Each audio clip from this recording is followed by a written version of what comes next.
Selamat mendengarkan podcast ini. Shalom saudara sekalian. Kebenaran hari ini 12 Mei berjudul Hubungan yang Ideal. Keselamatan merupakan usaha Tuhan dalam proses yang bertahap untuk mengembalikan umat pilihan. Karena tidak semua orang mendapat kesempatan untuk menjadi umat pilihan. Dikembalikan ke rancangan Allah semula, di mana dalam proses yang bertahap itu, umat pilihan harus memberi respons yang memadai.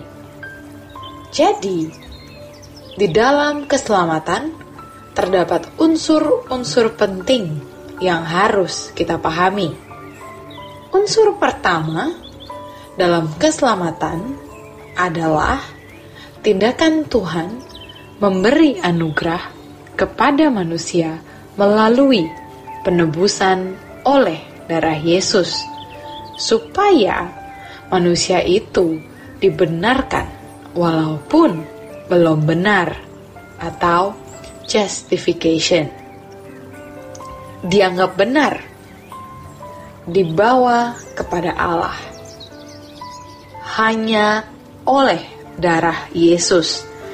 Tidak ada cara lain untuk itu. Darah binatang hanya simbolik. Itu tindakan profetik, artinya tindakan nubuatan. Darah yang sesungguhnya adalah darah Yesus. Unsur kedua, materai Roh Kudus. Sejak inilah proses keselamatan baru berlangsung.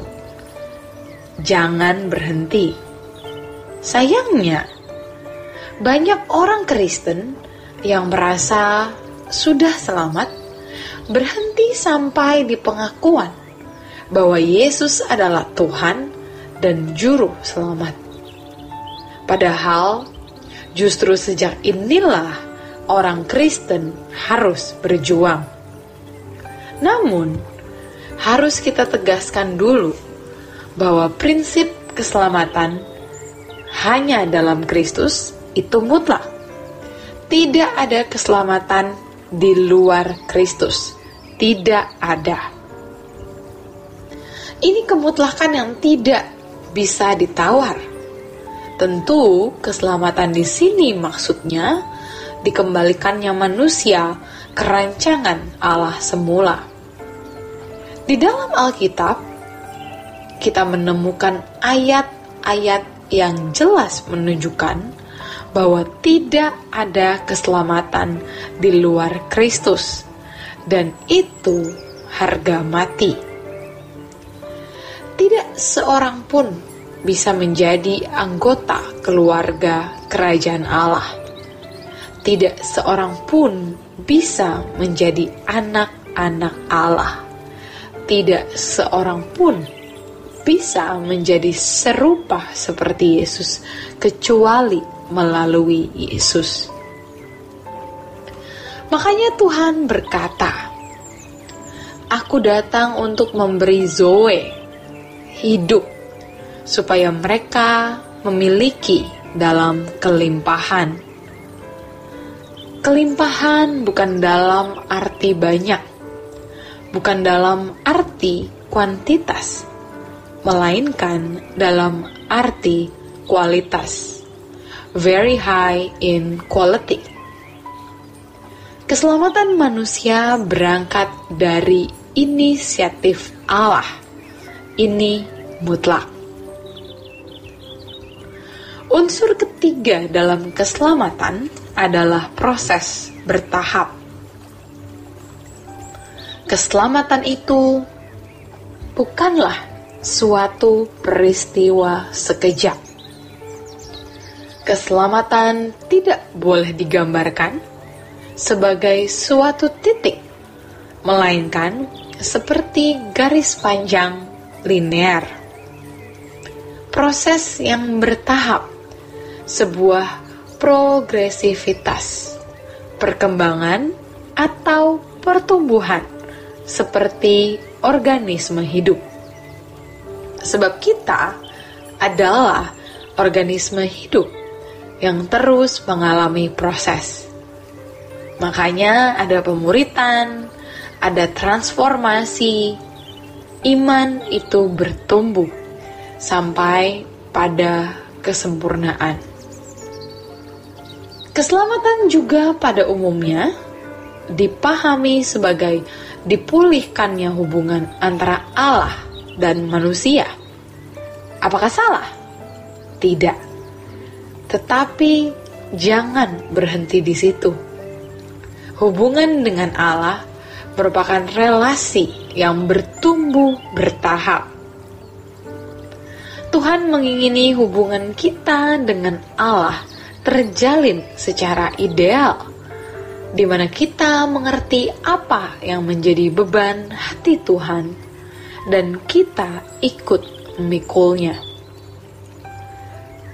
Namun perlu diingat bahwa Tuhan tidak mungkin berjalan dengan orang yang tidak bersih hidupnya. Marah sedikit, keluar kata-kata yang tidak patut. Tersinggung sedikit, dendam. Tetapi kalau ia seorang Kristen baru, maklum. Tetapi kalau kita sudah bertahun-tahun ikut Tuhan Yesus, tidak begitu. Kita mendapat perlakuan orang yang menjahati, kita diam. Bahkan kita bisa menangisi mereka. Dulu kita tidak bisa. Diam, tapi dendam. Tapi lambat laun seiring dengan kita bertumbuh dan menghayati kesucian Tuhan, apalagi kalau kita banyak berdoa, puasa, duduk diam di kaki Tuhan, dan menghayati kesucian Tuhan, kita mampu. Sampai kita bisa berkata, seberapa sih salah orang terhadap diriku? Salahku lebih besar. Tuhan mengampuni. Jadi jangan kita memandang kejahatannya, tapi kita memandang bahwa ada jiwa yang perlu diselamatkan. Dan lagi, kalau kita mendapat perlakuan jahat orang, di baliknya ada berkat kekal. Karena kalau kita mau menjadi seperti Yesus, kita harus mengalami apa yang dialami Yesus. Maka kita harus bertumbuh supaya kita bisa benar-benar mengimbangi Allah. Kita sering berkata, Tuhan beserta kita. Tetapi, apakah kita beserta Tuhan? Maksudnya, apakah kita memiliki karakter yang bisa mengimbangi Tuhan sehingga kita menyenangkan Dia? Kalau dulu kita beserta Tuhan, itu karena kita mau diberkati, dilindungi, dijaga. Itu sudah pasti. Tetapi setelah kita dewasa, kita beserta dengan Tuhan. Kita disertai Tuhan. Kita menyertai Tuhan karena kita mau menyenangkan Dia, menyenangkan Tuhan. Itulah sebabnya firman Tuhan mengatakan, orang percaya harus kudus seperti Bapa kudus. Dikatakan dalam 1 Petrus 1 ayat 16. Lalu dalam 2 Korintus 6 ayat 17-18, Tuhan berkata, keluar kamu dari antara mereka dan jangan menjamah apa yang najis. Supaya kita bisa bersekutu dengan Allah, kita harus nekat. Kita mau hidup sebersih-bersihnya, sekudus-kudusnya, karena kita dulu telah melewati hari-hari di mana kita tidak mau teliti dari hal-hal kecil. Ketika kita tidak teliti dalam hal kecil, maka kita bisa salah dalam hal besar. Sekarang kita mau teliti dari hal kecil.